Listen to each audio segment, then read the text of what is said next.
insemmilkom u nilqakom għal intervista oħra minn din is-sensiela illi id-Dipartiment tal-Malti fl-Università qiegħed jagħmel ma' persuni Maltin illi ma jgħixux hawn Malta u li huma involuti ħafna fil-qasam kulturali anke letterarju fil-pajjiż fejn qegħdin jgħixu. Illum 5 ta' Diċembru 2023 miegħi għandi lil Eddie Busuttil illi jgħix l-Awstralja. Eddie, l-ewwel nett merħba bik. Grazzi ħafna. U nirringrazzjak li aċċettajt intu koll illi namlu din l-intervista biex anka in-nies ta' Malta biex ngħidu hekk ikunu dejjem aktar konxi tan-nies li mhumiex minn hawn Malta. Eddie, mistoqsija żgħira qabel nibdew l-intervista propja. Kemm ilek nieqes minn hawnhekk inti? Jiena ta' 15-il sena mal-familja u minn missieri u ħuti sifirna għall-Awstralja fis-sena 1964. Ġifri kelli 15-il sena, kont immur l-iskola ta' fejn ta' Raħal Ġdid, it-Technical School ta' Raħal Ġdid. Okay.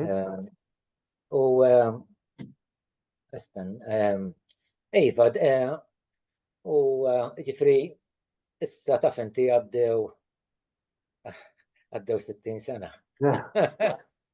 Għaddew 60 sena. Eddie, għaddew 60 sena u għad għandek il-Malti tiegħek bħal tiegħi. Grazzi. Kontu titkellmu bil-Malti d-dar, kif irnexxielek? Ħanajdlek jien personali, kif ngħidu aħna, bdejt bħal ħaddieħor taf inti ġejta 15-il sena, bdejt naħdem fl-ewwel ġimgħa, u mbagħad bdejt nidħol fil-komunità Maltija fis-sens ta' xi għaqdiet, u l-Malti żammejtu ħaj kemm għax kont naqra bil-Malti, kont l-iktar ħaġa importanti hija li kont naħseb bil-Malti, qed tifhem, biex inżomm il-lingwa u l-prattika ġo fija, ġifieri bekk. U taf inti kważi il fuq minn 45 sena ġifieri fil-komunità dejjem sejjer. U naħseb jiena bekk inħossni konfident. Tantu hekk jiena għalija ħanajdlek biex tifhem. Iva naħseb ħafna bil-Malti milli bil-Ingliż. Hija prattika li ngħidu aħna rrid napplika ta' spiss. U biex ngħidlek ġieli anke meta nitlob it-taltija joħroġ bil-Malti mhux bil-Ingliż. D'interessanti dak ifisser li verament it-talb hija xi ħaġa privata mhux vera. Verament taħseb bil-Malti biex allura anka it-talb isir bil-Malti mhix xi ħaġa sinifikanti ħafna di li għadek kemm li jedi. Importanti ħafna, għax ġieli jekk ngħid jien pereżempju nara anke minn ħuti u minn madwari, jekk ninduna li ġo moħħhom jaħsbu bl-Ingliż, allura joħroġ bl-Ingliż.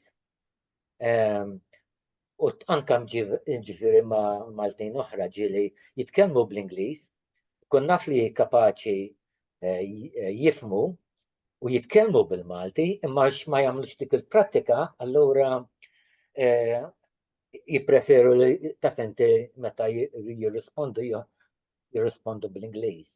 Jiena l-kontra, jiena anke nkellimhom bil-Malti, huma jweġbuni bl-Ingliż u xorta nitkellem bil-Malti, neqpa' nitkellem bil-Malti. U jifhmuni, u dik hija naħseb importanti. Eddie, mela inti tlaqt kont għadek teenager u mal-familja ovvjament. U għettilna malli mort l-Awstralja. Eddie, fl-ima stat fl-Awstralja? Ġo Sydney, New South Wales. Mela malli wasalt Sydney għadek kifet li wara ftit inti dħalt fil-komunità Maltija. Eħe. Spiegħalna ftit xiġifieri meta tgħid dħalt fil-komunità Maltija. Ok, ħanajdlek mal-Emanuel. Meta ġejt, taf inti l-ambjent differenti ħafna minn ta' Malta, u ħafna Maltin ta' dak iż-żmien tas-sittinijiet biex ngħidlek għal-inqas ta' żmieni, jekk ngħidu aħna kellhom 20 sena, qed tifhem, issa qabżu is-70 80. Ekku. Jiġifieri kemm għadda żmien. U meta ġejna hawnhekk, kulħadd intefa' għax-xogħol. Ħafna minna konna żgħar, kien hemm ħafna dak li żżewġu mbagħad siefru mill-ewwel, jiġifieri meta kellhom dak l-20 sena u hekk, familji żgħar bit-tfal żgħar bħalma konna aħna. U għaldaqstant meta tasal hawnhekk, ridna ma ridniex, ridna neħlu fid-dinja tax-xogħol minnu fih u naħdmu kemm nistgħu, taf inti s-sara u s-sibtijiet, u ma kienx hemm qisu ħajja. Għax l-importanti kienet li biex tagħmel deposit għad-dar u tixtri dar. Ekku. Nkella fejn ħadd toqgħod. Ġifieri dik kienet priorità kbira. U sintendi ma' dik il-priorità wkoll għall-inqas f'kull familja jkun hemm xi karozza għax inkella hawnhekk hawn il-kobor u mhux faċli anke biex tmur ix-xogħol. Ġifieri. U mbagħad kif naqbad ngħid, il-laqdiet Maltin kienu kienu qas jeżistu biex ngħidlek iva kien hawn xi tnejn żgħar li bdew qishom jaqbdu fis-sittinijiet. Imma kif tistaġbod ma l-Ittaljana ftit bdejna qisna nfittxu l-Malti iżjed jew xi tas-sintendi biex nitkellmu ma' Maltin oħra, u mbagħad bdew jinbittu għaqdiet Maltin żgħar, u mbagħad taf inti dejjem l-iktar li kibru sintendi kienu dawk li ngħidulhom aħna ta' xi festa tal-patrun tal-pajjiż, ta' Santa Marija, ta' San Nikola, ta' San Gaetano, ta' Santa Elena, insomma, imma minn dawk kienu jisiru dawk il-festi ngħidulhom aħna, u taf kien ħafna ta' wens tal-immigranti biex jiltaqa' ma' xi ħadd li għadu ma rax, pereżempju, u jitkellem bil-Malti. Però li nixtieq ngħid ukoll Emanuel hija li meta ġejna hawnhekk aħna fil-bidu tas-sittinijiet jew anke tal-ħamsinijiet, aħna l-Maltin ġibna magħna kumpless inferjur. Kompless forsi minħabba l-kolonjaliżmu, tifhem li konna. U għaldaqstant hawnhekk isna bdejna nibżgħu kif ngħidha nuru l-identità tagħna. Tifhem? Fis-sittinijiet kien hawnhekk kienaw il-policy ta' assimilazzjoni u white policy. Okay. Tifhem? U dik tfisser li alla ħares tiftaħ u taċi kelma Maltija jew turi li inti Malti għax ta' madwarek speċjalment ta' razza Ingliża, Awstraljani, iħarsu lejk bl-ikra. Sewa. U ta' kienu jajruna wkoll ta' ġifieri kienu ngħidha ċara u ton. It-Taljani kien jgħidulhom Dagos, il-Griegi u l-Maltini Wogs, qed tifhem? Timbri koroħ. U aħna konna qisna noqogħdu attenti biex ma nurux aħna minn aħna biex nintoġbu, insomma u hekk. Imma ma' żminijiet imbagħad bdejna nbidlu l-ħajja, waqqafna l-assimilazzjoni, dik il-policy li għalija kienet kriminali. Insomma, kompli, għajdli, saqsi.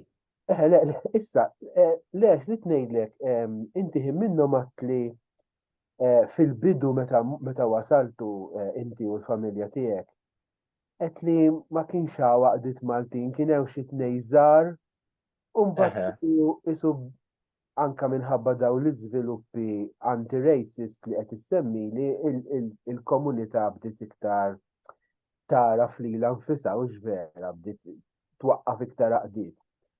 Iva. L-ewwel għaqdiet li ltqajt magħhom inti Edi meta kienu għadhom ftit, x'tib ta' għaqdiet kienu, x'kienu jagħmlu eżatt? Tajjeb, kien hemm għaqda hawnhekk ngħidu aħna tal-Western Suburbs ta' Sydney, u kien hemm il-klabb tal-futbol Malti, il-Melita Eagles, insomma, u xi għaqdiet żgħar. U kull kont tisma' bihom ngħidu aħna forsi il-futbol all right, għax taf inti, iwa kien il-futbol ġifieri kien bikri hawn fl-Awstralja u konna ħafna dilettanti insomma jilagħbu taf inti il-futbol. U hemmhekk konna niltaqgħu ħafna Maltin, speċjalment l-irġiel taf inti li jħobbu il-futbol.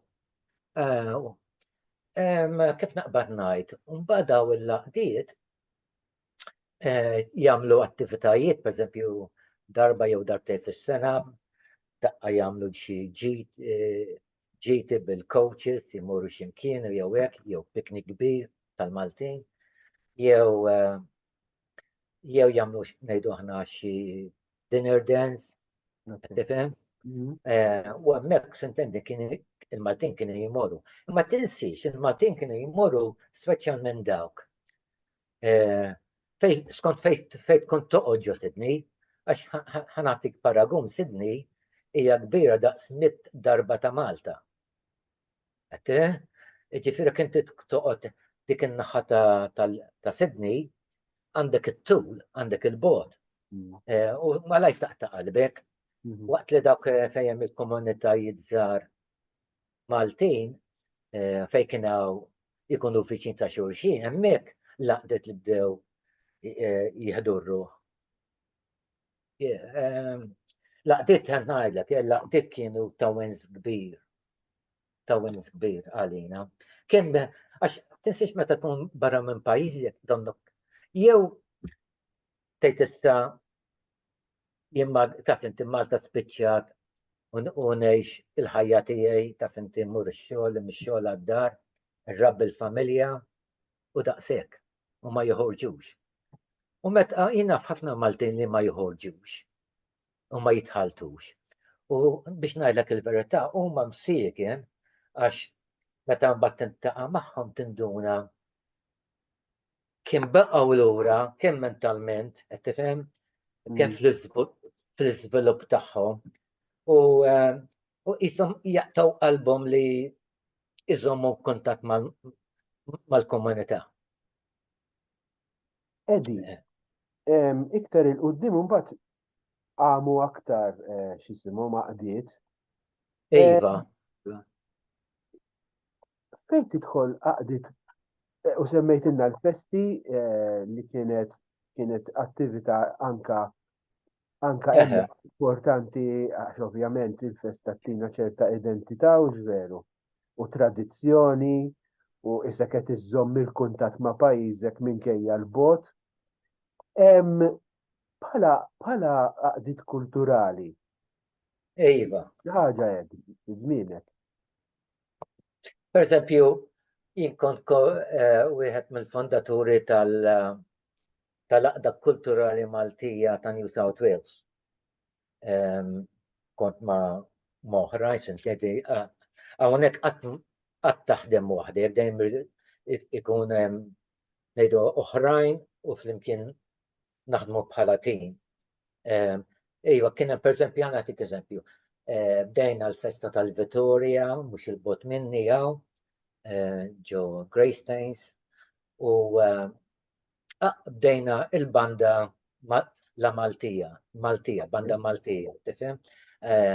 U l-ewwel sur maskin is-Sur Joseph Darmanin minn Taslima, tifhem? Ġifieri kellna lejlu miskin. U kont wieħed mill-bandisti niftakar l-ewwel meeting li konna xi 7 bandisti biss.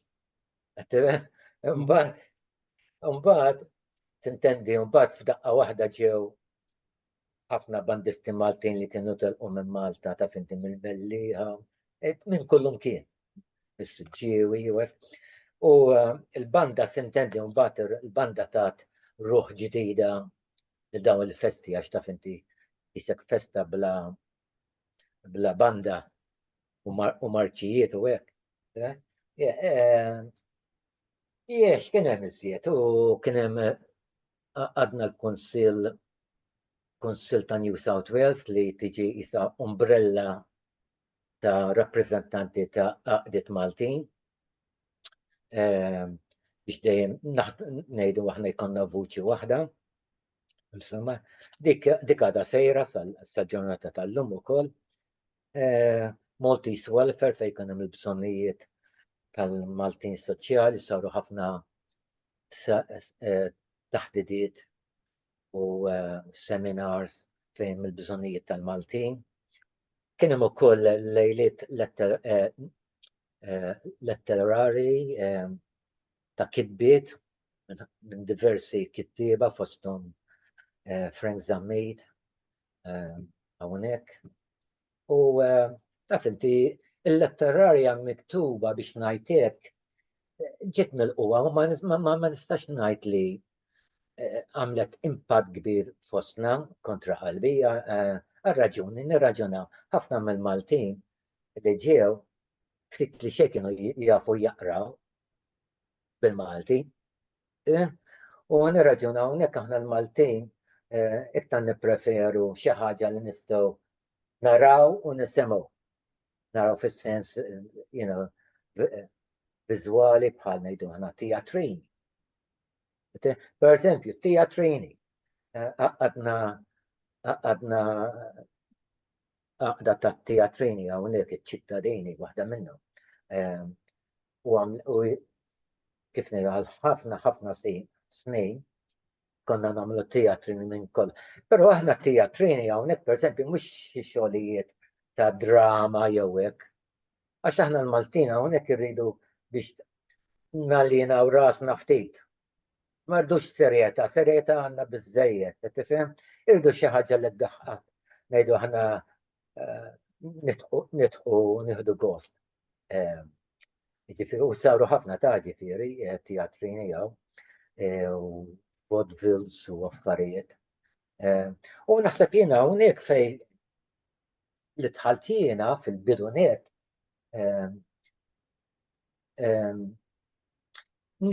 niftakar l-ewwel Joe Grech, il-kantant Malti, u ta' kunċert ġol-Opera House.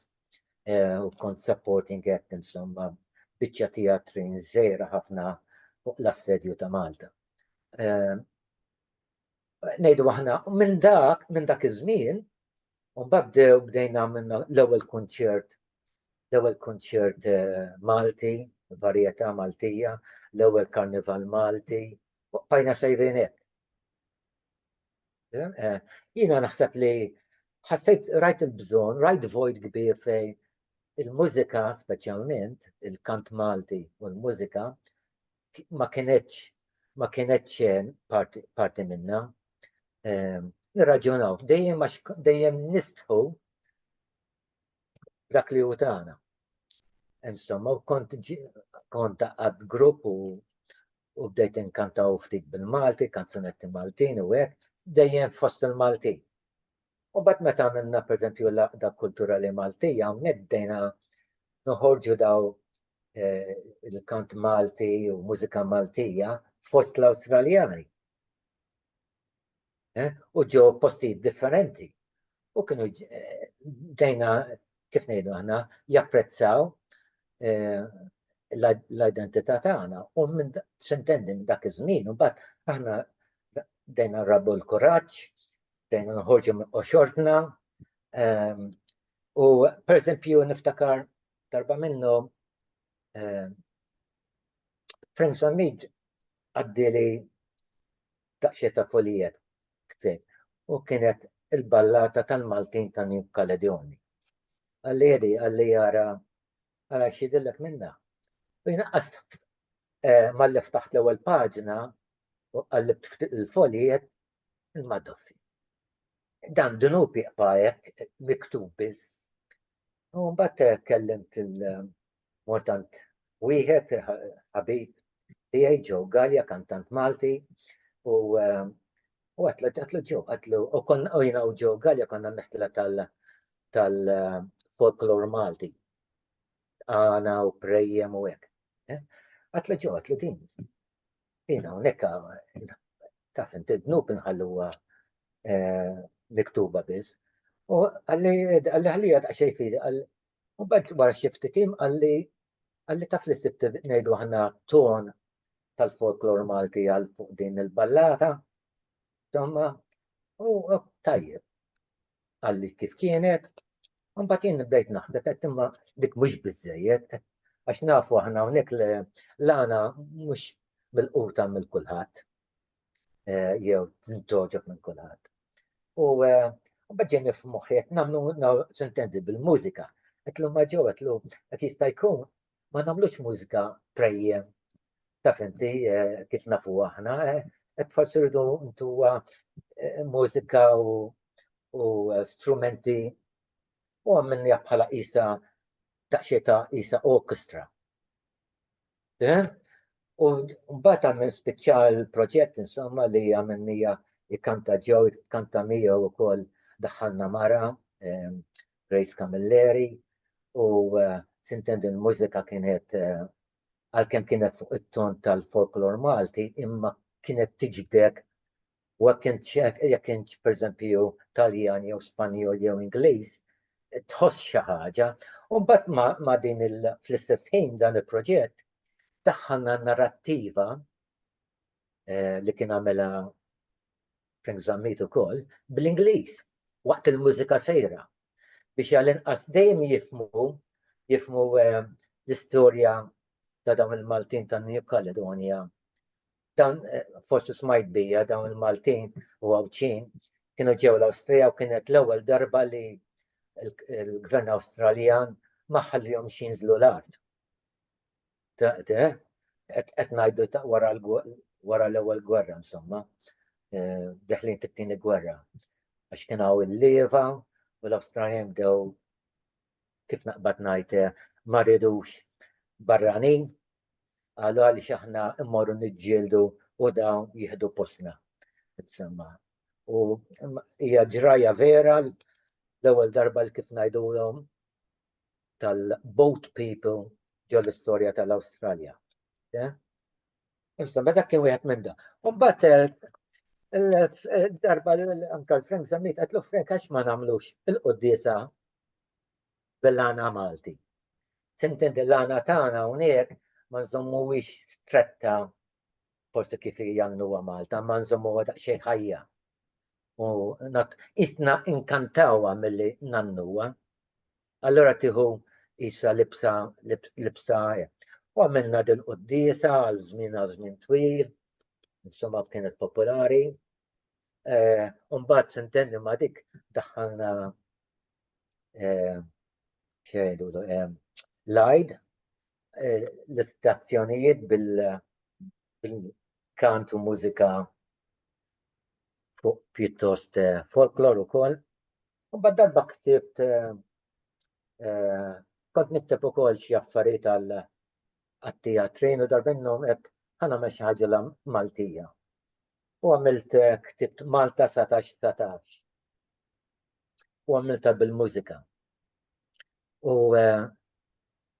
taf inti il-ġraja ta' dak iż-żmien 17 u daħħad biċċtejn oħra ta' isa parti mill-istorja ta' Malta fejn jidħol il-faqar u fejn jidħol xi ħaġa oħra. Naħseb nieqaf daqsxejn hawnhekk. Edi qed tinna ħafna fejn u għandi ħafna mistoqsijiet nagħmilek però. Mela ħalli nibdew waħda waħda. Din il-ballata tal-Maltin ta' New Caledonia, għandek amment minn kien kitibha hekk? Iva, kitibha bħala ballata Frank Zammit. sewa. Okay? Hawnhekk għandu nafuh sewa bħala poetiku jikteb Ekku. ħafna affarijiet, tifhem? Ma kien star studio wkoll minn persuni oħra bħal Mark Caruana, Barry York huwa Malti, tifhem? U minn hemmhekk Frank Zammit kellu l-informazzjoni. Sewa. Yeah. Il-tekst tagħha di ippubblikat Edi jew le? Għad ġiet ippubblikata fi ktejjeb jew. Konna minna bħal kassett. Okay. Dak iż-żmien kif ngħidulha, ma kenniex żviluppajna miż-żigarelli għall-kassetts. Għamilna proġett kassett bil-ktieb żgħir miegħu. Naf li iva fuq hemm xi ħaġa fuq il-websites fuq din l-istorja, però ma nafx fi żgur jekk hemmx dan sew il-kitba tal-ballata, sew il-proġett li għamilna bil-mużika. Naf li Malta tajna ħafna kopji tagħhom, fejn tajnihom ma nafx. Però issa ngħid il-Frank Zammit u Mark Caruana biex naraw x'tissuġġieri inti allura. Le, illa lix kif taf inti jedi jiena speċi ġej min-naħa tal-letteratura sewwa aktar milli tal-mużika. Imma il-kliem tal-ballata għalina jkun interessanti li ikollna le kopja tiegħu dan il-kliem. Għax dan huwa xogħol letterarju ta' Maltin. L-ewwel hija storja ta' swit il-qalb imma hija parti mill-istorja mhux biss tal-Maltin ta' New Caledonia, laqqas hija biss storja tal-Maltin tal-Awstralja, ma hija storja tagħna wkoll jekk niġu f'dalek. Jiġifieri tkun interessanti Edi kieku ikollna it-tekst ta' din il-ballata anka aċċessibbli. Illa li waħda mill-affett li ma nafx intom tħossuhiex, imma jiena naħseb ħafna fuqha illi u għalhekk qegħdin nagħmlu din is-serje wkoll aħna mill-Università illi kemm minħabba l-bot għal raġunijiet ovvji, kemm minħabba anka li hemm issa ġenerazzjoni differenti, isna aħna ma nafuwix daqstant l-istorja tal-Maltin bħalna li però ma jgħixux magħna. U dik kienet l-idea ta' din is-serje. Okay, aħna qed nikkonċentraw fuq il-kittieba jew nies li kellhom x'jaqsmu mal-kultura. Imma minn dawn l-intervisti qed joħorġu ħafna affarijiet. Illi naħseb, forsi għandi żball, imma naħseb li aħna l-Maltin li bqajna ngħixu hawn maħniex daqstant konxi tagħhom Edi. Ekku. U allura naħseb illi ikun tajjeb illi aħna hawnhekk inkunu nafu x'inkiteb le Iva. Per eżempju, fost il-kitba l-iktar naħseb jiena żewġ kotba li kiteb Lawrence Demek telqu għalon it-triq.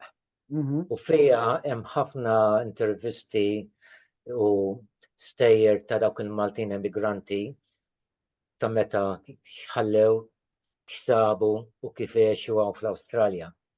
U dik vera tidħol ġol ruħ tal-emigrant, diversi emigranti Maltin, id-batijiet u fejn irxielhom taf inti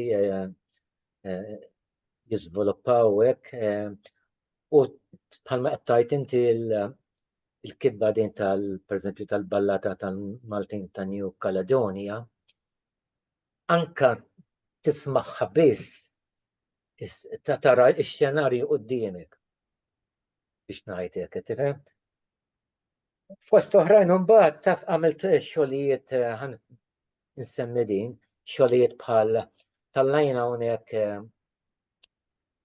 kont responsabbli biex intella ġensna, rock opera, bil-mużika,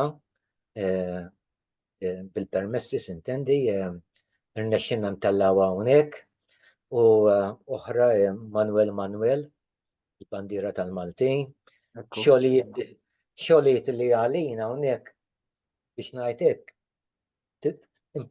diffiċli mhux impossibbli, imma rnexxielna ntellawhom, ġifieri ssib. Pereżempju jiena billi kont inkarigat biex intellaħħa, kont insib inħares il dak ngħidlu int ejja daqsxejn law, jew int ejja daqsxejn law. Inti tinqala biex tagħmel daqsxejn teatri. Konna nlemmhom il-partijiet u konna għax taf inti trid ħafna nies biex jieħdu parti. It-tfal dejjem kienet problema, imma li kont nagħmel kont issib xi tfal minn ta' familji tagħna biex tiegħid biss ta' ġifieri oħrajn. U kont nallimhom il-linji kif x'għandhom jagħmlu u tistaġeb kif ngħidu aħna irnexxielna ndaħlu it-tfal ukoll taf inti fejn jitlu ċertu produzzjonijiet. Ġifieri minn daqshekk kif naqbad ngħid, il-Maltin kienu jikkonkorru ħafna għal dan. Għax nirraġunaw pereżempju meta semmi ġensna u Manuel minn ġo fija stess hemm ċertu letteratura li kif ngħidha ma tistax twarrab u għalina kienet dejjem qed nitgħallmu. Mhux pereżempju nitkellmu bejnietna u iva dak jgħaddi. Qed nisimgħu lingwaġġ Malti, poeżija, il-kant, u qisna kif ngħidu aħna l-kiem ejja mhux se nitkellmuh ċertu Malti, imma nafu li jeżisti. Nafu li jeżisti. Edi, inti kont involut ħafna fit-teatru, le? Produzzjonijiet. U semmejt li, waqt li kont qed titkellem, qed li isma' aħna ma konniex nagħmlu drama ngħidu aħna serja imma biex wieħed jiddeverti jinnaf fil-weekend forsi wara ġimgħa xogħol jibes, le? Daw kont tiktibhom inti qegħdi daw il-plays? Le, ħafna minnhom konna nġibuhom minn Malta. Kultant iva kien ikonna nirranġaw xi ħaġa biex għax taf inti ħafna minnhom kien ikunu antiki. Imma ktibt pereżempju għalmetlek dik Malta 17 u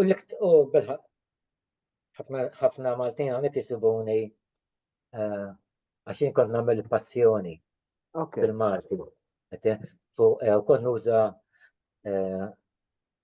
Kont nuża il-klim u l-mużika ta' Manuel Mifsud u Teresa Cassar, ikun li tritint.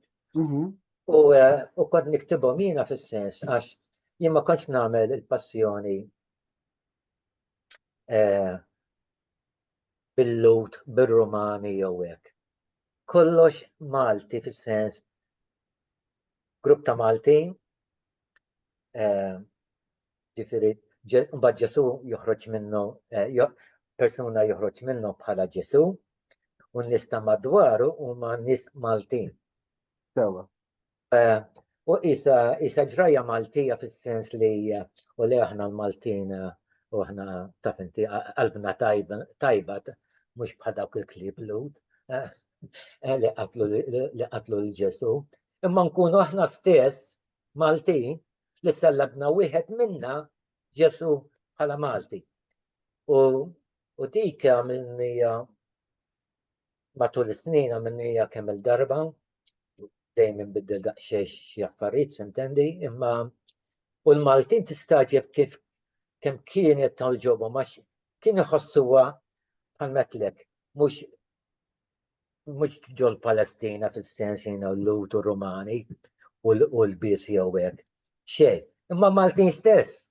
Allora kien qishom iħossuhom jiena wieħed minnhom. Ekku.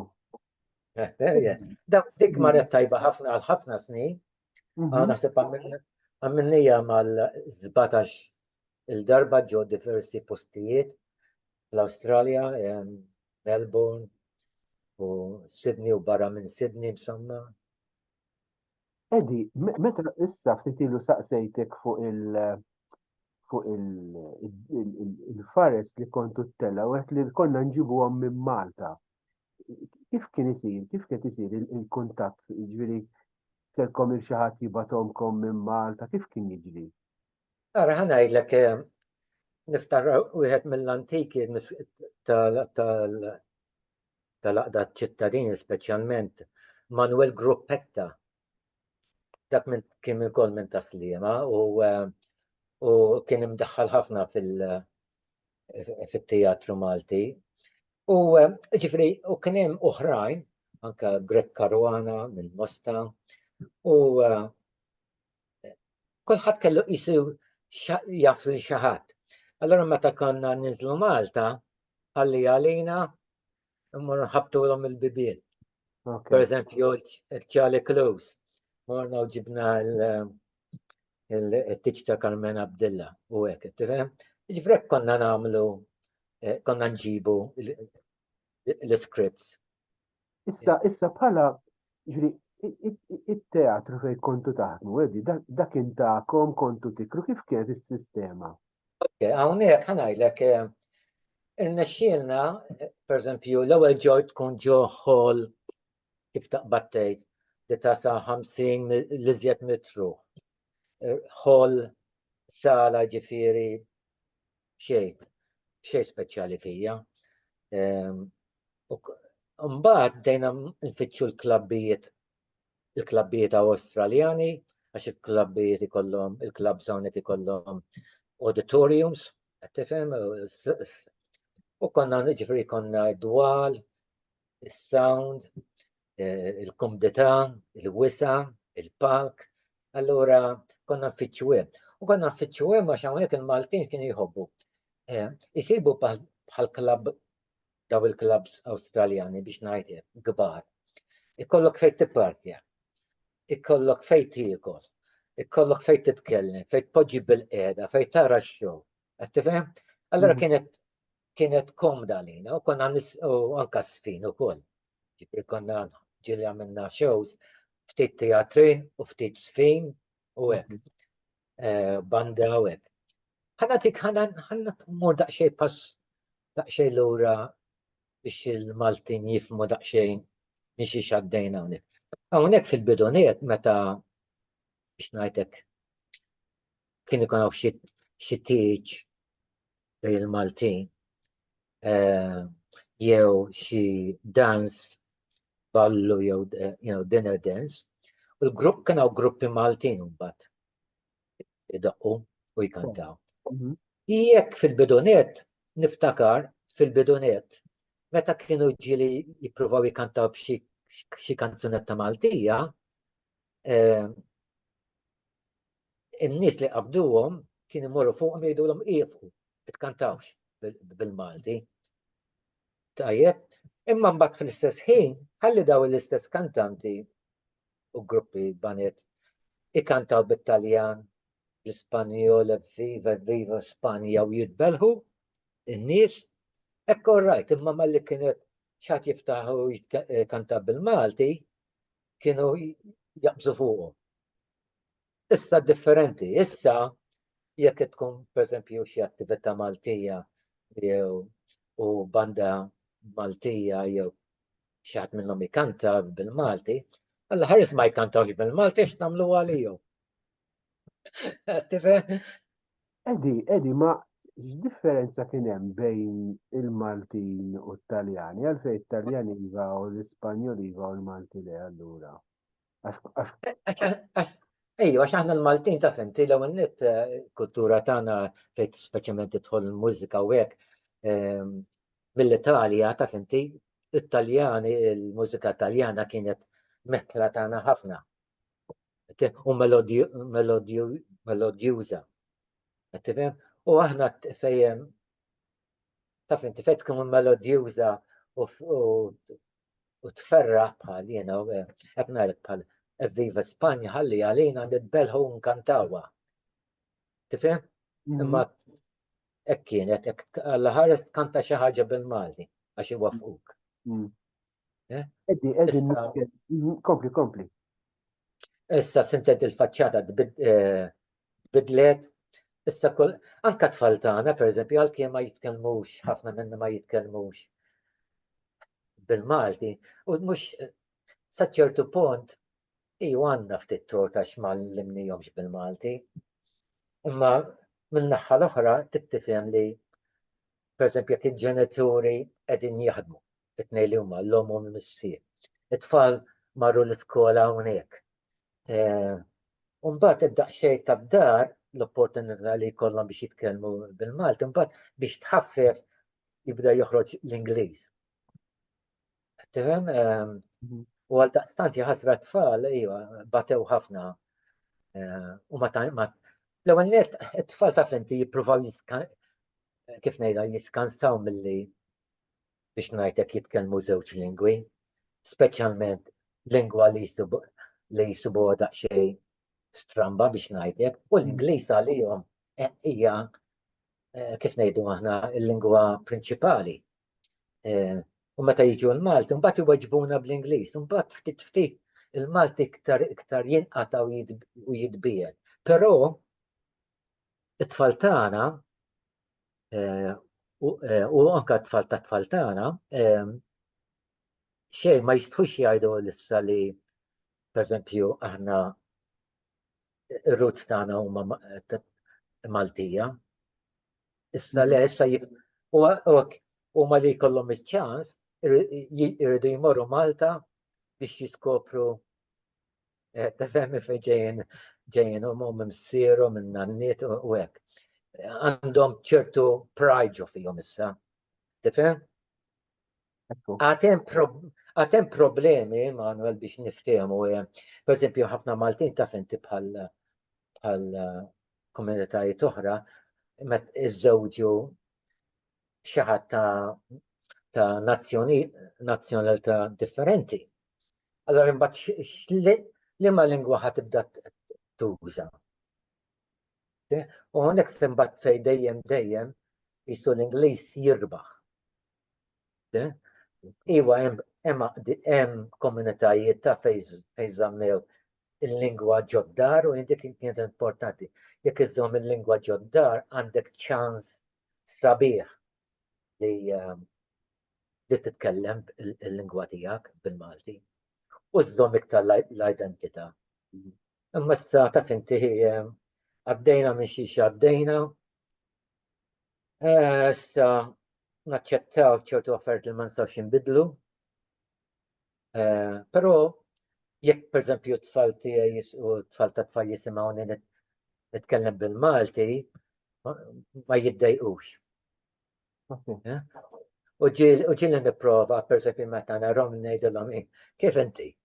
Ġifieri nitfagħlhom xi ħaġa alla Maltija biex nurihom li jiena għandi identità li ma nistħix minnha u intom ma tkomx għax tistħu għax jiena kif ngħidu aħna ġej mill-art Maltija. Edi, inti sa ċertu punt wassaltni għal-mistoqsija li jmissu hija l-aħħar mistoqsija fil-fatt. Kulturalment, Edi, kelkom u inti wkoll ħajja pjuttost attiva x'kontu tagħmlu ħafna affarijiet, dances, teatru, semmejt li għaqdit lejlit letterari, għamiltu ġensna, għamiltu Manuel, il-passjoni. F'dal minuti kemm inna nitkellmu semmejt li biex ngħidu hekk katalgu sħiħ ta' affarijiet. Ovvjament iż-żmien jagħmel tiegħu ma rridx nistemgħek, imma illum il-ġurnata minn dan kollu x'fadal Edi? Ħanajdlek tmur fejn tmur issa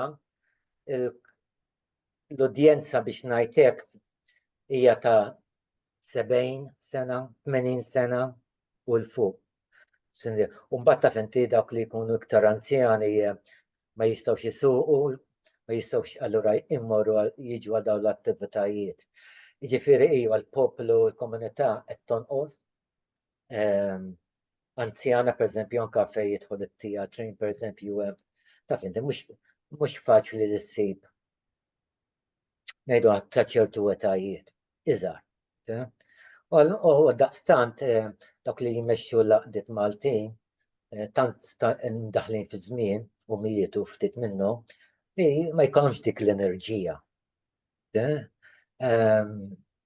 Imma nittamaw li ejjew ngħidu is-tsunami tal-immigrazzjoni tal-ħamsinijiet u s-sittinijiet kien kbir u anke hu fih innifsu biex inkabru daw l-laqdiet u attivitajiet.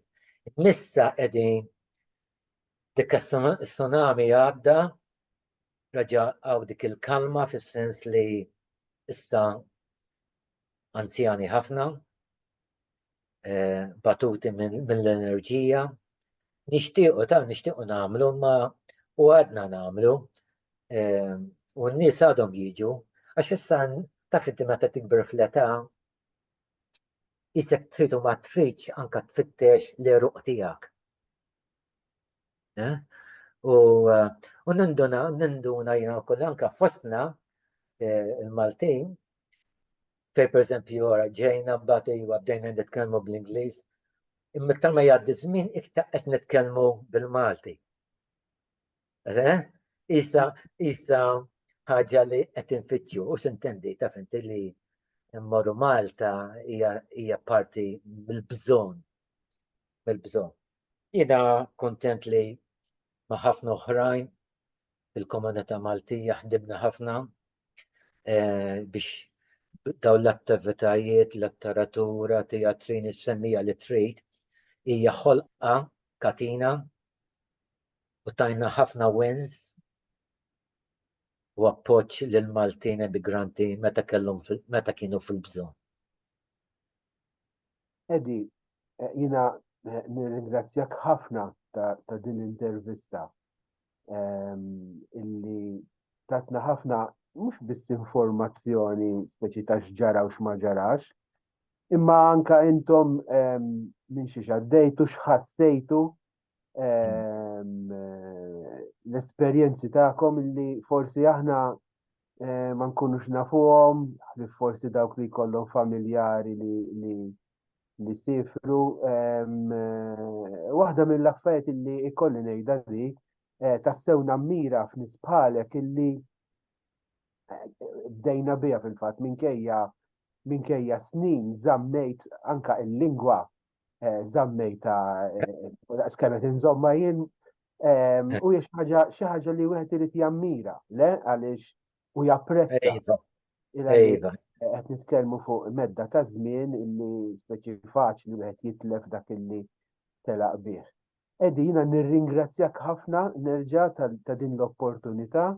Perswas li din l-intervista meta eventwalment nipproċessawha u titla' fuq il-website tagħna tkun apprezzata wkoll. Edi, grazzi ħafna u insellimlek Edi. Grazzi u m'hemmx minn xiex. Bye. Ciao.